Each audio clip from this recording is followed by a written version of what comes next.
देखिए, मुख्तार की कहानी सरकार समझ रही है कि हमने द एंड कर दिया, लेकिन ये तो सही है कि मुख्तार इस दुनिया में अब नहीं रहे, लेकिन जितने फूहर ढंग से सरकार के संरक्षण में उनके चहेते अधिकारियों ने दुर्दांत अपराधियों को बचाने के लिए मुख्तार अंसारी की हत्या करने की साजिश को अंजाम दिया है। जेल में, जबकि वो न्यायिक अभिरक्षा में होते हुए सरकार की ही कस्टडी में है, तो जो राजधर्म है उसकी हत्या हुई है।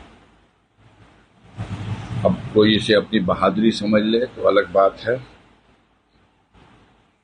अब आप चैनलों के माध्यम से सरकार ये चलवा रही है कि उनकी मौत कार्डियक अरेस्ट, हार्ट अटैक के हुई।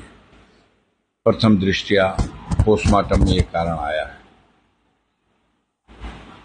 हम इसका खंडन नहीं करते,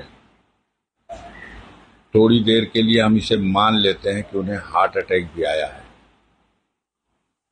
तो उस परिस्थिति में उनको पहुंचाने के लिए मेरा या जो परिजनों का आरोप है उसी वजह से ऐसा हुआ है। 19 तारीख को मुख्तार को जहर दिया गया, जेल में खाने में मिलाकर जहर दिया गया। मुख्तार ने खुद इसकी कंप्लेन न्यायालय में कराई। उनके वकील ने हमें भी बताया। हमने खुद जेल सुपरिटेंडेंट से टेलीफोन से बात की और उसने बताया कि हाँ, तबीयत खराब है। हम लोग डॉक्टर भी दो डॉक्टरों का पैनल बाहर से भी मंगाया है और जेल का डॉक्टर, ये 3 डॉक्टर उनका इलाज कर रहे हैं। हमारी ये वार्ता 20 तारीख को हुई है और उन्होंने कहा कि वो ठीक हो जाएंगे। हमने उनसे अपनी बातचीत में ये कहा है कि उनको जहर दिया गया है और इससे पहले भी उनके बैरिक का खाना चेक करने वाले जेल के कर्मचारी बंदी रक्षक को भी इस जहर का असर हो गया था। जेल में डिप्टी जेलर, जो उनकी जेल का बैरिक का इंचार्ज है, उसने भी एक दिन खाना चेक किया और उस जहरीले खाने को खा करके वो बीमार हो गया था। और ये दोनों भी, इनकी जान बची है, हॉस्पिटल में 5 दिन एडमिट रहे हैं तब। और अब की बार ये जहर मुख्तार को भी खिला दिया गया धोखे से, तो इनको एडमिट करा दीजिए। उसने कहा नहीं, ये ठीक हो जाएंगे, हम इलाज करा रहे हैं। उन लोगों को जो आप बता रहे हैं सही बात है, तबीयत उनकी खराब हुई थी, हमने एडमिट कराया था, लेकिन उसमें अलग अलग भिन्न भिन्न रिपोर्ट आई। एक में आया पॉइजन का, लेकिन दूसरे में आया कि गैस थी, तीसरे में कुछ और आया। तो खैर उनकी बात अलग है, इनका हम इलाज करा रहे हैं।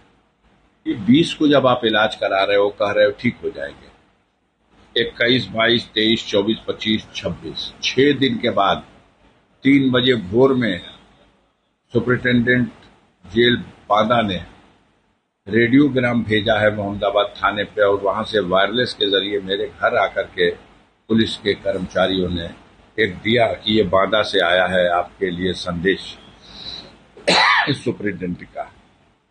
उस में लिखा हुआ है कि आपके भाई की हालत चिंताजनक है, हम इसे मेडिकल कॉलेज में एडमिट कर रहे हैं, आप वहां जल्दी से जल्दी पहुंचिए। जब हम वहां पहुंचते हैं 12 बजे दिन में, तो मेरी 12:30 पौने 1 बजे मुलाकात होती है।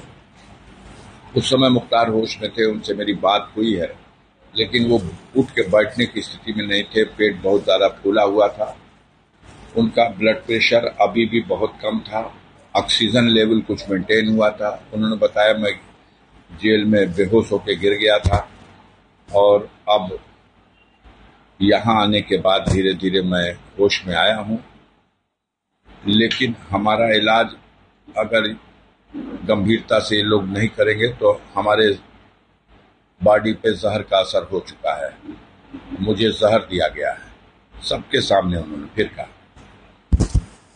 हमने डॉक्टर से बात किया कि आप रिफर कर दीजिए लखनऊ इनको पीजीआई के लिए या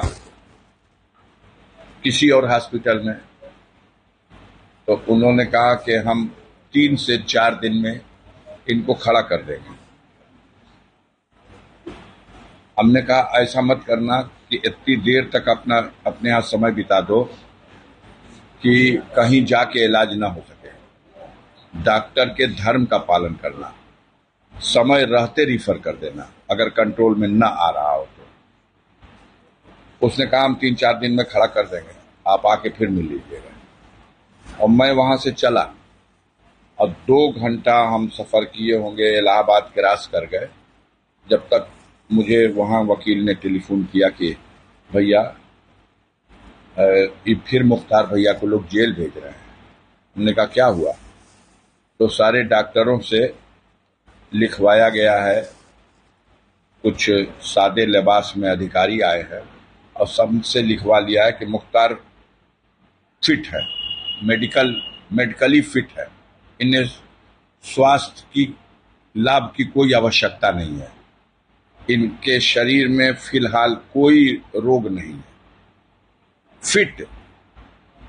और व्हील चेयर पे बैठा के उनको व्हील चेयर ढंगरा के ले आके एम्बुलेंस में लाद के सुबह में 4 बजे हॉस्पिटल में एडमिट किया जाता है और आईसीयू में डाला जाता है जहां क्रिटिकल पोजीशन में मरीज हो।